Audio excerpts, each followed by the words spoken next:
ഒരു യതീമായ മോനെങ്ങാനും നമ്മുടെ സുപ്രയിൽ നമ്മുടെ കൂടെ ഭക്ഷണം കഴിക്കാൻ ഇരിക്കുന്നുണ്ടെങ്കിൽ അത്ര സൂപ്പറായ ഒരു മാഇദ, ഒരു ഭക്ഷണത്തളിക തീന്മേശ ലോകത്തില്ല.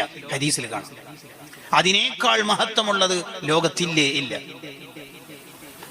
യതീമിനെ സംരക്ഷിക്കുന്നതിന് എന്തിനാണ് ഇത്രമേൽ കൂലി വരാനുള്ള കാരണം? എന്തായിരിക്കും അതിന്റെ കാരണം? നേരത്തെ ഓതി വെച്ച അസ്സാഇ അലൽ അർമിലത്തി വൽ മസാക്കീൻ, രാത്രി മുഴുവനും നിസ്കരിച്ച പകല് മുഴുവനും നോമ്പെടുത്ത് പ്രതിഫലം കിട്ടും. വിധവകൾക്ക് കിറ്റെത്തിച്ചു കൊടുത്താൽ, വിധവകൾക്ക് സാന്ത്വനത്തിന്റെ ഫണ്ട് കാർഡ്, മെഡിക്കൽ കാർഡ് നമ്മൾ എത്തിച്ചു കൊടുത്താൽ എന്താ അതിന്റെ കാരണം? അതിന്റെ കാരണം ശരിക്കും ശ്രദ്ധിച്ചാൽ മനസ്സിലാവുന്ന ഒരു ആശയമാണ്. എന്താ ആശയം?